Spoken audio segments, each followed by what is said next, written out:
Welcome back to the channel, everybody. So I have done a video before on my 3 favorite types of magnesium, but I've yet to do one on the bare bone basics.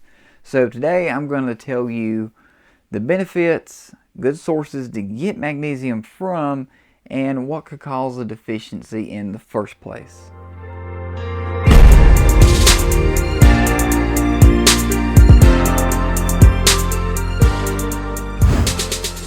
So magnesium is a cofactor for over 400 different enzymatic processes within the body. Now typically we get plenty of calcium but not enough magnesium, and the reason that this is significant is because intaking too much calcium will actually deplete your magnesium. They're kind of like potassium and sodium. They balance each other out. So you have too much magnesium, it can deplete the calcium. Too much calcium depletes the magnesium. So with that in mind, let's go over the benefits of magnesium. I got a pretty good list compiled here. The first one is going to be increasing energy. Magnesium helps increase energy in the body because it is related to the production of ATP, which in itself is the building blocks of energy. Looking at the vascular system, this is going to help reduce blood pressure, and it's going to help your heart stay in rhythm better. Potassium controls the contraction of the heart, and magnesium helps control and regulate the relaxation of the heart. So they go back and forth with each other, helping the heart stay in rhythm and pump the way that it's supposed to. Magnesium can also help with your muscles as far as cramps and aching goes. Now, some of y'all have probably already heard this before and you know that, but it is true because just like I said with the relaxing of the heart, it's the same thing with your other muscles because the heart is a muscle too. So in turn, it's also going to help your other muscles relax when they need to be relaxed and not go into knots and cramp up and put you in a lot of pain. It's also going to help with the absorption of vitamin D. They also work together with each other. If you have too much vitamin D, it's going to deplete your magnesium because it has to have magnesium to do what it needs to do. They work together with each other just like vitamin D and K2. They all actually work in a trinity with each other. So if one of those gets low, or one of them gets too high, it's going to cause consequences in the whole little circle to go all out of whack and end up causing you problems. Magnesium is going to help reduce stress and improve sleep quality. Now, as I've already mentioned, magnesium is a good relaxing mineral. So if you're getting worked up over something, and you're just having a really hard time coming down, or you experience a lot of chronic stress, this would be something great to consider getting more of. The sleep quality part, that ties in to the keeping your heart rate in better rhythm. When your heart is all out of rhythm or beating too fast and not the way that it's supposed to, that's going to interfere with your ability to go to sleep and to stay asleep. It's also going to help keep your bowel movements regular, going every day and not going days on end at a time feeling plugged up and not understanding why it's not coming out. Now, a great specific type for that would be magnesium citrate, but if you take magnesium citrate, just be careful because if you take too much, you're going to have extremely regular bowel movements, if you know what I mean. And last but not least, for the benefits, is going to be magnesium can help improve insulin resistance. Now this is big, this is major. Now listen closely. If you're trying to burn fat and you have high insulin levels, which excessive amounts of carbohydrates and sugar are going to keep those elevated, and also eating too regularly is going to keep insulin levels elevated. The lower that your insulin levels are, the more ability that fat has to be mobilized and burned for fuel in the body. So if you're trying to lose weight, the best thing you could do is get that insulin resistance down and get your insulin levels down so that more fat can be pulled from the fat on your body to be burnt up and used as fuel. So if you're interested in weight loss or you're trying to lose weight, this would be something great to make sure you're getting good amounts of. So obviously you can supplement with magnesium, but let's take a look at some of the natural sources first. On this list we're about to go over, just keep in mind that the magnesium content that I'm going to list is going to be per 100 grams of each of these foods. So we're going to start with dark unsweetened chocolate. Per 100 grams of this, you're going to get 228 milligrams of magnesium. Cooked spinach. Per 100 grams of this, you're going to get 76 milligrams of magnesium. The meats, as you see right here, that are highest in magnesium are going to have 36 milligrams of magnesium per 100 grams. Per 100 grams worth of avocado, you're going to get 29 milligrams of magnesium. There's obviously a lot more foods that have magnesium in them. I just wanted to show you that little small list just to kind of put things in perspective before I start hitting on the supplementation side of magnesium. But before I jump into that, one more quick thing is men typically need 400 to 420 milligrams of magnesium daily. Now, if you're deficient, you're obviously going to need more.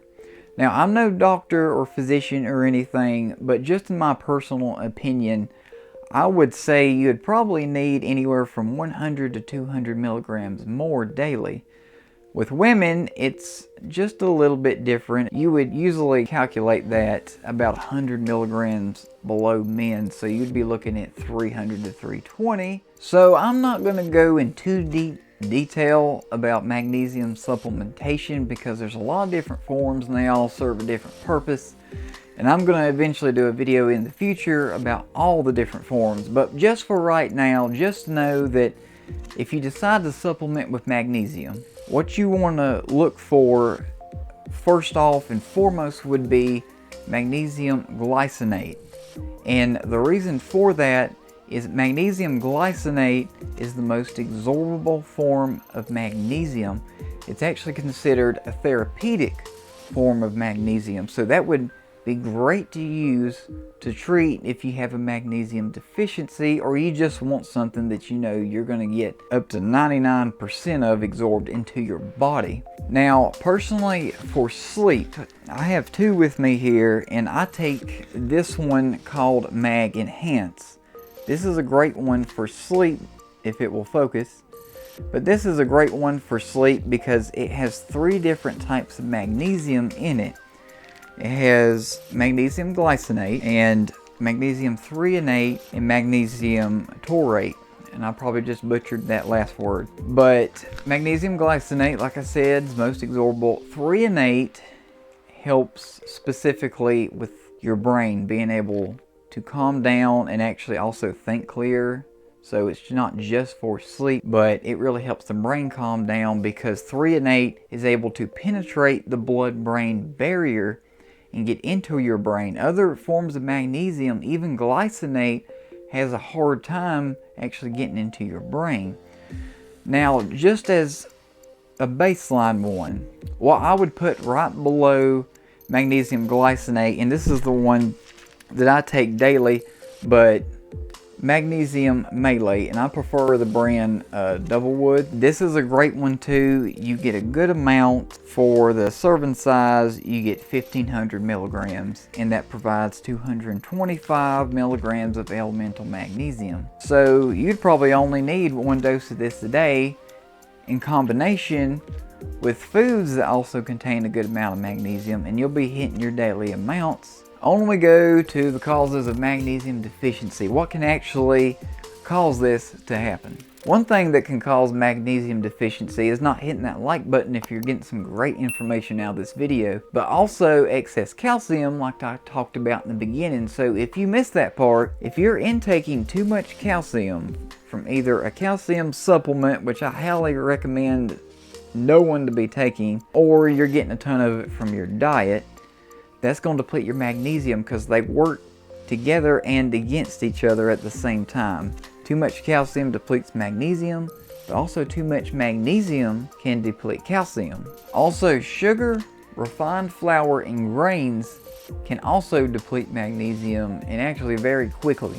Now, why is that though? What makes this stuff deplete magnesium? Here's the best way I can explain it without getting too sciencey and biological. If you look in nature and you look at, say, for example, fruits or just anything natural that's not refined, like sugar, and the refined flour and grains, they're refined too, they're heavily processed. When you get these things from nature, they already come typically with the minerals and vitamins along with them, because you have to have the stuff that comes along with them to be able to process them correctly. When you eat them by themselves, they have to find and pull these minerals and vitamins and things from your body so that your body can process them right. For example, sugar cane. You know, we get sugar from sugar cane being refined. If, you know, the manufacturer's not using high fructose corn syrup, which is a whole nother deal. But sugar cane by itself actually is high in vitamins and minerals. It's just that when they turn it into sugar, it's stripped of all that. So that's why that stuff can deplete magnesium, because it was already present naturally from whatever it came from. So it has to pull it from your body so that your body can process it right. The last major cause of magnesium deficiency that I want to hit on is going to be low stomach acid. Now, how do you know if you have low stomach acid?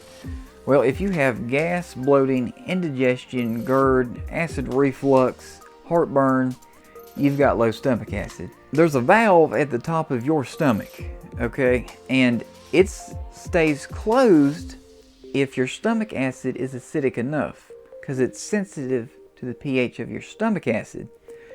If your stomach acid is not acidic enough, it's going to stay open and you're going to have all that stuff splashing up and causing you discomfort. The best thing that you can take for this is going to be apple cider vinegar. Now, I know some of you are already thinking, there ain't no way I can do that. That stuff's nasty. Well, there are some alternatives, and the best alternative would be take some apple cider vinegar pills, because you can get them in the pill form. So if you can't handle the liquid, opt for the pill form. Take these right before a meal. And as I've said before, I'm no doctor, but it would probably be a good idea to get off of any heartburn or acid reflux medication, because that stuff also is going to cause low stomach acid and cause you not to be able to digest food very well and pull in things like magnesium, but also a lot of other stuff. Also, your salt intake can affect how much stomach acid you have as well. And let me explain this, and this is very important. A lot of doctors and other health officials recommend not consuming too much sodium. Well, that's actually not a good idea, because you gotta look at it like this. The actual name is sodium chloride, right? So when you consume salt, sodium, when you digest it, it's gonna break apart. You're gonna have the sodium and then the chloride. Sodium, you know, the body uses it for whatever processes it needs. And then the chloride is gonna go and be used for other processes, but also for the creation of stomach acid. Because our stomach acid is basically hydrochloric acid. Hydrochloric. Chloric meaning the chloride. That is one thing that is responsible for creating stomach acid. It'd be a good idea to actually increase your salt intake, but don't do it with just regular table salt. That stuff is stripped of all the other minerals that it needs to be balanced out. So get something high quality. Get at least like a sea salt or some kind of good quality mineral salt. But yeah, increasing your salt intake will definitely help with your stomach acid levels being a lot better. Guys, I hope you enjoyed this, and make sure you check out my video I'm going to have up here on my 3 favorite types of magnesium. But until next week, keep it keto and keep it healthy.